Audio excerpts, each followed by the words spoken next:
প্রিয় দর্শক, স্বাগত জানাচ্ছি সারাদিনের সংবাদে প্রতিদিনের আয়োজন রাত 11টার শীর্ষ সংবাদে। সারা বিশ্বের গুরুত্বপূর্ণ সব সংবাদের শিরোনাম জেনে নিন শুরুতেই। খেলা দেখার দিন শেষ, নিজেরা খেলব বললেন ডক্টর ইউনূস।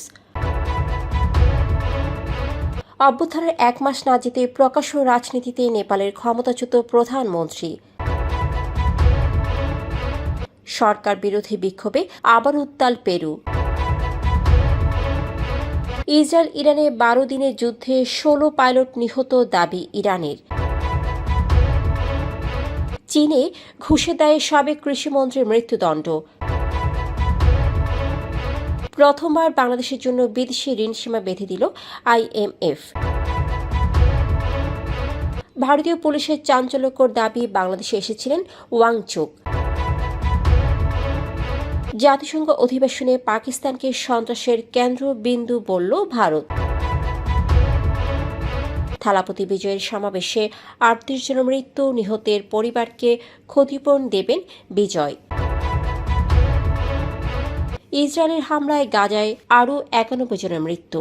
শুনছিলেন সংবাদ শিরোনাম, এবারে বিস্তারিত। ফ্যাশন ব্র্যান্ড মানেই আর্ট। প্রধান উপদেষ্টা ডক্টর মোহাম্মদ ইউনূস প্রবাসী বাংলাদেশিদের দেশ ও জাতি পুনর্গঠনে সক্রিয় ভূমিকার আহ্বান জানিয়েছেন। তিনি তাদের বাংলাদেশের অবিচ্ছেদ্য অংশ উল্লেখ করে বলেন, জুলাই গণ অভ্যুত্থানের পর পরিবর্তনের স্বপ্ন বাস্তবায়নে প্রবাসীরা সক্ষমতা অনুযায়ী অবদান রাখতে পারেন। নিউ ইয়র্কে শনিবার NRB connect day empowering global Bangladeshi অনুষ্ঠানে তিনি আরও বলেন, দূরে গ্যালারিতে বসে দেখার দিন শেষ, এখন আমাদের খেলতে হবে। নেপালের ক্ষমতাচ্যুত প্রধানমন্ত্রী ও CPN-UML চেয়ারম্যানকে পি শর্মা ওলি ঘোষণা দিয়েছেন তিনি দেশ ছেড়ে পালাবেন না। চলতি মাসের শুরুর দিকে জেনজিদের আন্দোলনের মুখে তিনি পদত্যাগ করেন। ভক্তপুরের গুন্ডুতে UML যুব শাখার সমাবেশে ওলি বলেন, দেশকে বর্তমান ভিত্তিহীন সরকারের হাত ছেড়ে দেওয়া হবে না। তারাই দেশকে সাংবিধানিক ধারায় ফিরিয়ে এনে শান্তি ও সুশাসন প্রতিষ্ঠা করবেন। প্রধানমন্ত্রীর সরকারি বাসভবন ছাড়ার 18 দিন পর এটি ছিল তার প্রথম প্রকাশ্য বক্তৃতা। 9 দিন সেনা নিরাপত্তায় থাকার পর 18 সেপ্টেম্বর তিনি গুন্ডুর ভাড়া বাসায় ওঠেন। এর আগে 9 সেপ্টেম্বর আন্দোলনকারীরা ভক্তপুরের বালকোটে তার ব্যক্তিগত বাড়ি পুড়িয়ে দেয়। সরকার বিরোধী বিক্ষোভে উত্তাল পেরুতে জেনজি তরুণরা আবারও শনিবার প্রেসিডেন্ট দিনা বলুয়ার্তের বিরুদ্ধে রাস্তায় নামে। এর 1 সপ্তাহ আগে রাজধানীতে বিক্ষোভে পুলিশের সঙ্গে সংঘর্ষে ডজনখানেক পুলিশ, প্রতিবাদকারী ও সাংবাদিক আহত হন। আন্দোলন শুরু হয় 20 সেপ্টেম্বর, যখন 18 বছর ঊর্ধ্বে সবাইকে পেনশন প্রদানকারীর সঙ্গে যুক্ত হওয়া বাধ্যতামূলক করে সংস্কার আনা হয়। তবে প্রেসিডেন্ট বলুয়ার্তে ও কংগ্রেসের প্রতি দীর্ঘদিনের ক্ষোভও এই বিক্ষোভে বড় ভূমিকা রেখেছে। ইরানের সর্বোচ্চ নেতা আয়াতুল্লাহ আলী খামেনির জ্যেষ্ঠ সামরিক উপদেষ্টা মেজর জেনারেল ইয়াহিয়া রাহিম সাফাভি জানিয়েছেন, ইসরায়েলের সঙ্গে 12 দিনের সংঘাতে তাদের 16 জনের বেশি বৈমানিক নিহত হয়েছেন। তিনি বলেন, শুরুর দিকে আকাশ প্রতিরক্ষা ও গোয়েন্দা ব্যবস্থায় দুর্বলতা থাকলেও তা দ্রুত সংস্কার হয়। প্রথম 2-3 দিন চাপের মধ্যে থাকলেও চতুর্থ দিন থেকে যুদ্ধের গতিপথ বদলে যায় এবং শেষ দিকে ইরান পূর্ণ নিয়ন্ত্রণ নেয়। আন্তর্জাতিক বিশ্লেষকদের প্রায় 60% ইরানকে বিজয় হিসেবে দেখছেন। চীনের প্রাক্তন কৃষি ও গ্রামীণ বিষয়ক মন্ত্রী তাং রেনজিয়ানকে ঘুষের দায়ে মৃত্যুদণ্ড দিয়েছে জিলিন প্রদেশের চাংচুন আদালত। তবে সাজা কার্যকরের আগে তাকে 2 বছরের পর্যবেক্ষণে রাখা হবে। সিনহুয়ার তথ্য মতে এই সময়ে অপরাধ না করলে সাজা সাধারণত যাবজ্জীবনের রূপ নেয় এবং ভালো আচরণে তা আরও কমতে পারে। চায়না ডেইলি জানায়, তাং আজীবনের জন্য রাজনৈতিক অধিকার হারিয়েছেন এবং তার সব ব্যক্তিগত সম্পদ বাজেয়াপ্ত করা হয়েছে। বাংলাদেশের জন্য প্রথমবার বিদেশি ঋণ গ্রহণের সীমা বেঁধে দিয়েছে IMF। শর্ত অনুযায়ী 2025-26 অর্থ বছরে সর্বোচ্চ $844 কোটি ঋণ নেওয়া যাবে।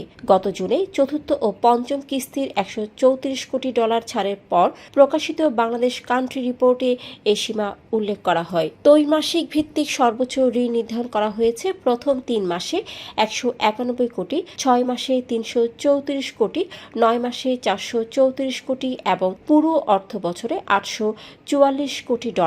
IMF প্রতি 3 মাস অন্তর অগ্রগতি পর্যবেক্ষণ করবে। ইআরডি জানিয়েছে 2024-25 অর্থ বছরে ঋণ নেওয়া হয়েছিল $857 কোটি। চলতি অর্থ বছরের জুলাইয়ে নেওয়া হয়েছে $20,24,00,000, অর্থাৎ এবার কিছুটা কম ঋণ নিতে হবে। ভারতে পৃথক রাজ্য ও লাদাখকে সংবিধানের 6ষ্ঠ তফসিলভুক্ত করার দাবিতে আন্দোলন চালানো জলবায়ু কর্মী ও 3 ইডিয়টসের বাস্তব চরিত্র সোনম ওয়াংচুককে শুক্রবার গ্রেপ্তার করেছে পুলিশ। তার বিরুদ্ধে পাকিস্তানি গোয়েন্দার সঙ্গে যোগাযোগ, সীমান্তে তথ্য সরবরাহ ও সহিংসতা উস্কানির অভিযোগ আনা হয়েছে। শনিবার এনডিটিভি জানায়, লাদাখ পুলিশের ডিজিপি এস.ডি. সিং জামওয়াল এক সংবাদ সম্মেলনে বলেন, ওয়াংচুকের সঙ্গে যোগাযোগ রাখা এক পাকিস্তানি গোয়েন্দাকে গ্রেপ্তার করা হয়েছে। তার পাকিস্তান সফর, বাংলাদেশ সফর এবং সীমান্তের তথ্য পাঠানোর রেকর্ড পুলিশের হাতে আছে বলে জানান তিনি। জাতিসংঘের সাধারণ পরিষদের 80তম অধিবেশনে ভারতের পররাষ্ট্রমন্ত্রী এস জয়শঙ্কর পাকিস্তানকে সন্ত্রাসবাদের কেন্দ্র আখ্যা দেন। তিনি বলেন, বড় আন্তর্জাতিক সন্ত্রাসবাদীর মূল একটি দেশ যা সন্ত্রাসবাদকে সরকারি নীতি হিসেবে গ্রহণ করেছে এবং এর গুণগান করছে। এ ধরনের কাজকে দ্ব্যর্থহীনভাবে নিন্দা জানাতে হবে। জয়শঙ্করের অভিযোগ, গত কয়েক দশকের সব সন্ত্রাসী হামলার জন্য পাকিস্তানি দায়ী।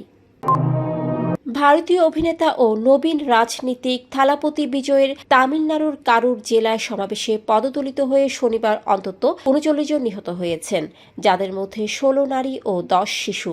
আহত হয়েছেন আরও অন্তত 40 জন।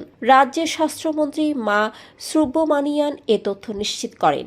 শোক প্রকাশ করেছেন রাষ্ট্রপতি দ্রৌপদী মুর্মু, প্রধানমন্ত্রী নরেন্দ্র মোদী ও স্বরাষ্ট্রমন্ত্রী অমিত শাহ। ঘটনায় ভেঙে পড়া বিজয় এক্সে লিখেছেন, এটি ভাষায় প্রকাশের অতীত যন্ত্রণা। নিহতদের প্রতি গভীর সমবেদনা ও আহতদের দ্রুত আরোগ্য কামনা করেন তিনি। প্রতিটি নিহতের পরিবারকে 20 লাখ ও আহতদের 2 লাখ রুপির সহায়তার ঘোষণা দিয়ে বলেন, এটি অপূরণীয় ক্ষতি, তবে পরিবারের একজন সদস্য হিসেবে পাশে দাঁড়ানোই তার দায়িত্ব।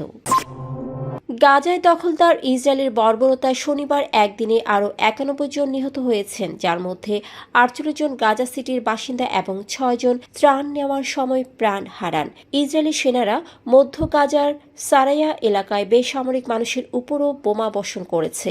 প্রতিবেদনে বলা হয়, প্রতিদিন প্রায় 100 মানুষ নিহত হলেও ইসরায়েলের প্রতিরক্ষা মন্ত্রী ইসরায়েল কাজ হুমকি দিয়েছেন, সব লক্ষ্য অর্জন না হওয়া পর্যন্ত যুদ্ধ থামানো হবে না এবং গাজায় বর্বরতা আরও বাড়ানো হবে।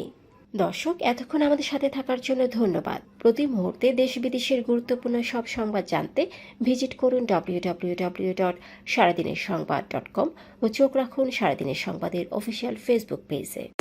Fashion brand money art. Men's, ladies and kids wear art. Be smart.